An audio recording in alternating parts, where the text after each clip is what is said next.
गाडी आता सकाळची असते म्हणून मी थांबतो इथं मला द्या. दूध संघाचा राजीनामा का दिला गेला आणि पार्थ पवारांनी का निर्णय हा घेतला गेला? माझा पहिला तर कार्यकाळ पूर्ण झालेला होता. फेब्रुवारीमध्ये माझा कार्यकाळ पूर्ण झाल्यानंतरनं ज्या काही घटना घडल्या त्याच्यामुळं हा राजीनाम्याचा विषय परत आलेला नव्हता. परंतु काही संचालकांची अपेक्षा ही होती की मी कार्यकाळ जर पूर्ण झालेला आहे तर तो राजीनामा संचालक मंडळामध्ये द्यावा.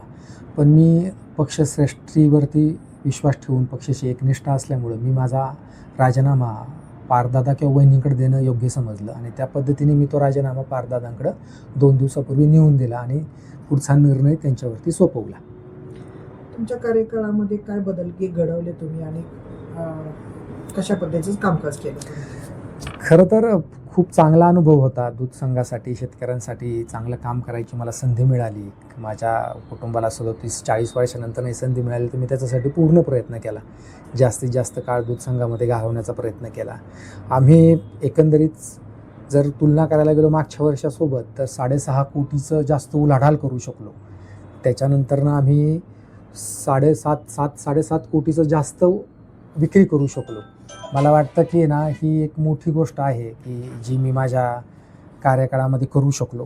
त्याच्यासोबतच दूध खरेदीमध्ये मी शेतकऱ्यांना 11 ते 11.5 कोटी रुपये मागच्या वर्षाच्या तुलनेत जास्त दिले. जे दूध दर फरक वाढला, दुधाचे रेट हे खरं तर सगळ्यात जास्त रेट माझ्या कार्यकाळामध्ये राहिले आत्तापर्यंतच्या इतिहासामध्ये. तर तो एक चांगली गोष्ट घडली. सोबत 13-13.5 कोटीचं मी जो आमचं दूध बोनस आहे हा पण शेतकऱ्यांना वाटला. तर असा मोठे मोठे बदल तुम्ही पाहू शकता की जे मी करू शकलो. दादांचे तर तुम्ही विश्वासू होते, पण एवढा निर्णय का घेतला गेला की कार्यकाळ संपला तरी तुम्ही राजीनामा दिलाच? आणि काही कोणाचा प्रेशर होता का ह्याच्यावर?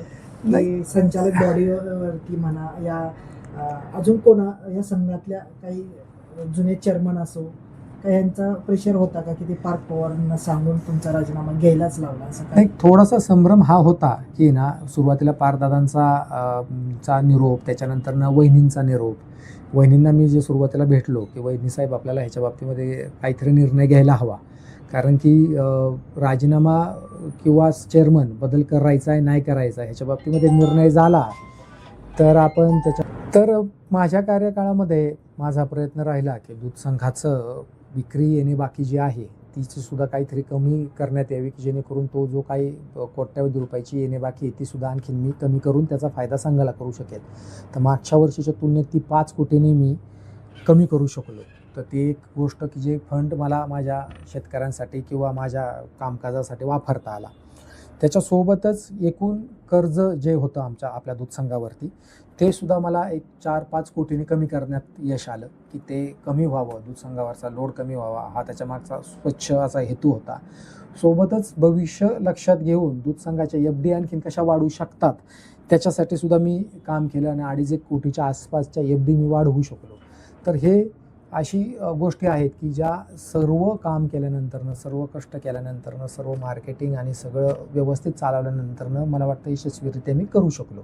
ते पण अशा काळामध्ये की जो काळ मागच्या वर्षीच्या तुलनेत दुधाच्या रेटमध्ये सगळ्यात जास्त आहे, त्या तुलनेमध्ये विक्रीचा रेट काय त्या तुलनेमध्ये वाढवू शकला नाही. ह्या काळामध्ये मला वाटतं की ह्या सगळ्यात मोठ्या गोष्टी मी करू शकलो.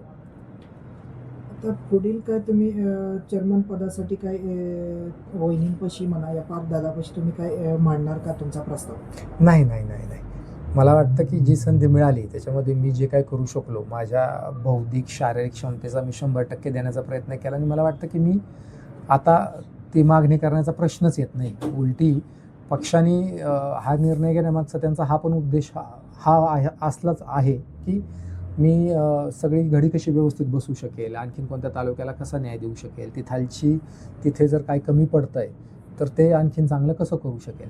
पण त्यामुळं मला वाटतं की पक्ष जो निर्णय घेईल त्याच्यासोबत मी आहे. त्यानंतर तुम्ही राजीनामा देण्यासाठी गेले होते त्यावेळेस पार्थ दादाशी तुमची काही मीटिंग झाली या काही चर्चा झाल्या का? पारदादांनी मला चांगला वेळ दिला. पारदादांना मी दूध संघाच्या आत्ताच्या परिस्थितीबाबत जसं तुम्हाला सांगितलं तसं सगळं सर्व कल्पना दिल्यानंतर मी केलेले सगळे बदल जे आणखीन जे डीपमध्ये मी त्यांना सांगू शकलो ते सगळे बदल मी त्यांना सांगितले. आभार मानले की त्यांनी मला संधी दिली, एवढं मोठं दूध संघ सांभाळण्यासाठी मला मदत केली पक्षाने, दादांचं दिलेलं दूध संघाचं नाव असेल किंवा मोठे मोठे निर्णय या सर्वांवरती आम्ही खूप चांगली चर्चा केली. मी त्याच्यामध्ये हे पण विचारलं की माझ्याकडून काही चुकलं असेल किंवा माझ्याकडून काही कमी पडलं असेल तर त्याच्याबद्दल तुमचं काय मत आहे का, त्याच्या बाबतीत काय शहानिशा तुम्ही केली पाहिजे दूध संघामध्ये. तर त्यांनी मला एकदम स्पष्ट सांगितलं की स्वप्नील, तुझं काही चुकलेलं नाही आहे, तुझं काम चांगलं चाललं आहे, ह्या सर्वांची शहानिशा मी स्वतः केलेली आहे. पण आपल्याला पक्षीय अडचणी असल्यामुळे किंवा नवीन संधी देण्याच्या कारणामुळे फक्त आपण ह्या सगळ्या गोष्टी करणार आहोत, जर करायची वेळ आली तर.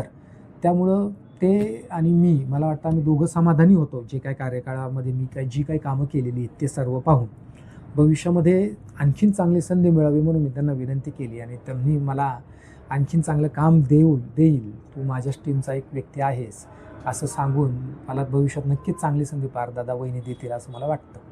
कोणती संधी तुम्हाला असं तुमची इच्छुक आहे मनामध्ये? माझं स्पष्ट मत आहे की ज्यावेळेस पक्ष तुम्हाला काहीतरी देतो तर तुम्ही रिटर्नमध्ये देणं लागता. पक्षाने मला जे दिलं आहे, अजितदादांनी जे दिलं आहे, मला वाटत नाही माझ्याच्याने त्याची परतफेड एवढी सोप्यात होईल. मी दूध संघाला 100% देण्याचा प्रयत्न केला. तसं त्याच्यामध्ये कोणता पण म्हणजे एखाद्या गावापासून जबाबदारी असेल तर पार ती जी जबाबदारी त्यांना योग्य वाटेल ती मी घ्यायला तयार आहे. मी त्याच्यामध्ये त्यांना शब्द दिला आहे की मी ते एकदम चांगल्या पद्धतीने पार पाडेल.